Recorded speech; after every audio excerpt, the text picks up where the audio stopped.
ይስጥልኝ ክቡራንና ክቡራት የዩቲዩብ ቻናል የቤተሰቦች የሰዓቱን ዜናዎች እየቀርብ ያለው እስከ ፍጻሜው ድረስ አብራችሁን እንድትቆዩ በአክብሮት እጠይቃለሁ።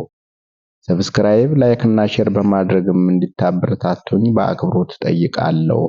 ከስራ የሚቀር የመንግስት ሰራተኛ ከደሞዙ ይቆረጣል፣ ከስራም ይባረራል ሲሉ የሲቪል ሰርቪስ ኮሚሽን ኮሚሽነር መኩሪያ ኃይሌ ገለጹ። በቤንሻንጉል ጉሙዝ ክልል መተከል ዞን ቡለን ወረዳ ባለፈው ቅዳሜ ማለዳ ታጣቂዎች ባደረሱት ጥቃት ሴቶች እና ህፃናትን ጨምሮ በርካታ ሰላማዊ ሰዎች መገደላቸውን ነዋሪዎችና ባለስልጣናት ተናገሩ። የሱዳን ሉዓላዊ የሽግግር ምክር ቤት መሪ ጀነራል አብዱል ፈታህ አልቡርሃን አሜሪካ መራሹን የተኩስ አቁም ስምምነት እንደማይቀበሉ አስታወቁ። ወደ ዝርዝር ዜናዎቹ እገባለሁ። አንድ የመንግስት ሰራተኛ ተመዝኖና ስልጠናም ወስዶ ከሚጠበቀው ዝቅተኛ ውጤት ካመጣ ከስራ ይባረራል ሲሉ መኩሪያ ኃይሌ ገለጹ። በሲቪል ሰርቪስ ማሻሻያ መሰረት የሚያረፍድና ከስራ የሚቀር ሰራተኛ ከደሞዙ እንዲቆረጥ ይደረጋልም ተብሏል። የሲቪል ሰርቪስ ኮሚሽን ኮሚሽነር መኩሪያ ኃይሌ ይህንን ያሉት የሶስት ወራት የስራ ክንውን ሪፖርቱን ለህዝብ እንደራሴዎች ምክር ቤት የሰው ሀብት ልማት ስራ ስምሪትና ቴክኖሎጂ ጉዳዮች ቋሚ ኮሚቴ ባቀረቡበት ወቅት ነው። በዚህም የሲቪል ሰርቪስ ኮሚሽን ኮሚሽነር መኩሪያ ኃይሌ የሰራተኛ ምዘናን አስመልክቶ ማብራሪያ የሰጡ ሲሆን ሰራተኞቹን ለመመዘን የሚያስችል 144000 አካባቢ ጥያቄዎች መዘጋጀታቸውን ገልጸዋል። ሰራተኛው የሚመዘነው በሁለት ነገር መሆኑን ኮሚሽነር መኩሪያ ኃይሌ ገልጸው አንደኛው የባህሪ ምዘና ሲሆን ሁለተኛው ደግሞ የተማረው ትምህርት ያንን ስራ ያሰራሉ የሚል ለማረጋገጥ የስራ ዘርፍ ምዘና ይመዘናል ተብሏል። በዚህ ተመዝኖ ከሚጠበቀው ዝቅተኛ ውጤት የሚያመጣ ከሆነ ስልጠና ይሰጣልም ተብሏል። በተደጋጋሚ ስልጠና ወስዶ ማለፍ ያልቻለ ከስራ ይባረራል። እንዲሁም ይህንን ፈተና አልፈተንም ያለ የመንግስት ሰራተኛም ከስራ ይባረራልም ተብሏል። ለዚህም ሁለቱም አካላት ማለትም መንግስትም ወጪ አውጥቶ ሰራተኛ መድቦ ስልጠና መስጠት አለበት፣ ሰራተኛውም ለተልእኮ ራሱን ማዘጋጀት አለበትም ብለዋል። ይህ ምዘና ሰራተኛውን ለመቀነስ ሳይሆን ለተቋማት ተልእኮ ለማዘጋጀት ዓላማ ያለውና ክፍተትን ማዕከል ያደረገ ስልጠና በመስጠት ሰራተኛን ለማብቃት እንደሆነም አብራርተዋል። የስልጠናው ፕሮግራም በሚኒስትሮች ምክር ቤት ተወስኖ ስርዓተ ትምህርት ተዘጋጅቶለታል ተብሏል።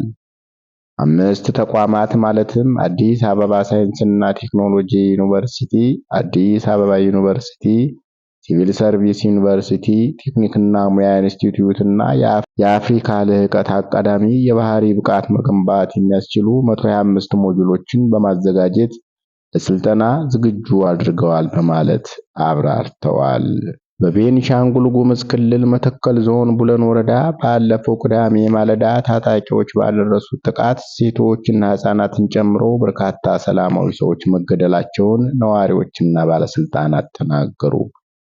በቡለን ወረዳ የደረሰው ጥቃት በቤንሻንጉል ጉሙዝ ክልል መተከል ዞን ቡለን ወረዳ ባለፈው ቅዳሜ ማለዳ ታጣቂዎች ባደረሱት ጥቃት ሴቶችና ህፃናትን ጨምሮ በርካታ ሰላማዊ ሰዎች መገደላቸውን ነዋሪዎችና ባለስልጣናት ተናገሩ።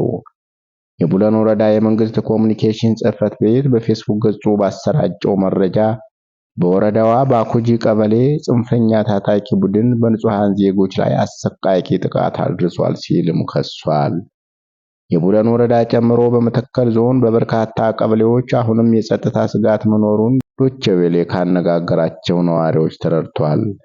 ከዓመታት ግጭትና ጥቃት አንጻራዊ ሰላምና መረጋጋት እያሳየች ነው ሲባልላት የሰነበተችው መተከል ባለፈው ቅዳሜ ማለዳ የተሰማው አሰቃቂ ዜና መረጋጋትን የሚሸረሽር ለነዋሪው ሌላ የጸጥታ ስጋት ሆኖ ዳግም ተከስቷል።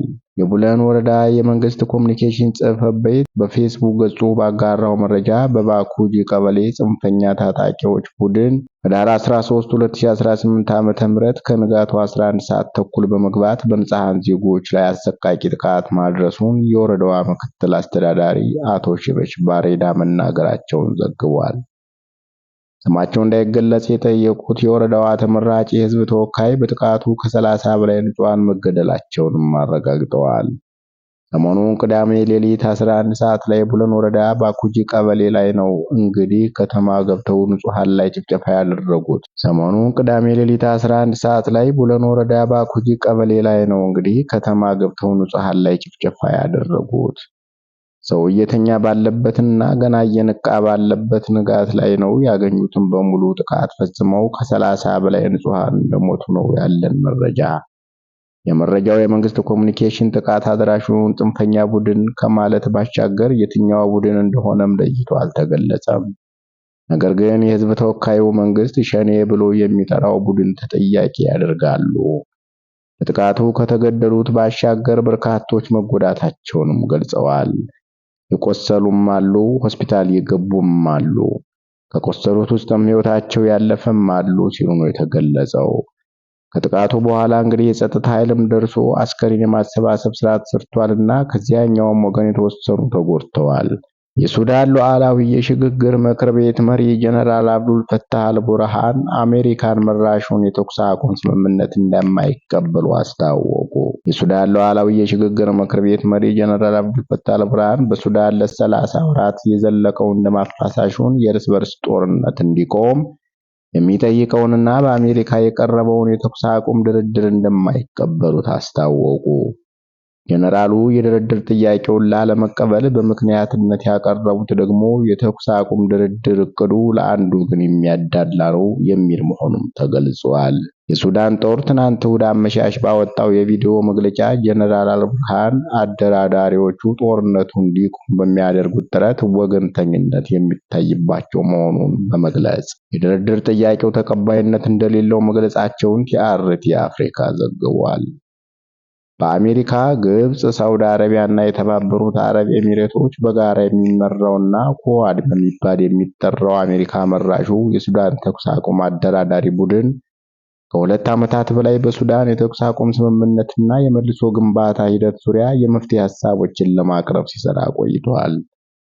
በዚህም በመጀመሪያ በሁለቱ ተፋላሚ ኃይሎች መካከል በመጀመሪያ የሰብአዊ እርዳታ ለማቅረብ የሚያስችል የ90 ቀናት የተኩስ አቁም ስምምነት፣ ቀጥሎም ፖለቲካዊ ንግግሮችን ለማድረግ የሚያስችል የ9 ወር የተኩስ አቁም ስምምነት እንዲደረግ አደራዳሪ ቡድኑ ካለፈው መስከረም ወር ጀምሮ ሲጠይቅ መቆየቱን የአሜሪካው የአፍሪካ ጉዳዮች አማካሪ ማሳድ ብሎስ ለአሶሲኤትድ ፕሬስ ነግረውታል። በቅርቡ የዳርፉርን ዋና ከተማ አልፋሽርን ከተቆጣጠረ በኋላ በከተማዋ ነዋሪዎች ላይ በፈጸመው ዘግናኝ የጅምላ ጭፍጨፋና የሰብአዊ መብቶች ጥሰቶችም ዓለም አቀፍ ቁጣን የቀሰቀሰውና የዘር ማጥፋት ወንጀል ፈጽሟል በሚል ከፍተኛ ውግዘት የገጠመው የሱዳን ፈጥኖ ደራሽ ድጋፍ ሰጪ ኃይል የተኩስ አቁም ድርድር ጥያቄውን መቀበሉን ገልጾ እንደነበር ይታወሳል። የሱዳን ሉዓላዊ የሽግግር ምክር ቤት መሪ ጀነራል አብዱል ፈታህ አልቡርሃን ግን በአሜሪካ መራሹ የኳድ የተኩስ አቁም የድርድር እቅድ የደህንነት ኃይሎችን የሚያፈርስ፣ ፈጥኖ ደራሽ ኃይሉን ግን ባለበት እንዲቀጥል የሚፈቅድ ወገንተኛ እቅድ በመሆኑ ልንቀበለው አንችልም ብለዋል። የቀረበውን የተኩስ አቁም ድርድር እቅድም ከምንጊዜውም በላይ የከፋ ይዘት ያለው ሲሉ አጥብቀው የተቹት ጀነራል አልቡርሃን ተቀባይነት እንደሌለው አስረግጠው ተናግረዋል። አድማጮች፣ ለሰዓቱ የነበሩን ዜናዎች እነዚህን ይመስሉ ነበር። ስለተከታተላችሁን ከልብ እያመሰገንን ሰብስክራይብ፣ ላይክ እና ሼር ማድረግም እንዳይዘነጋ። በያላችሁበት ሰላማችሁ ይብዛ። መልካም ጊዜ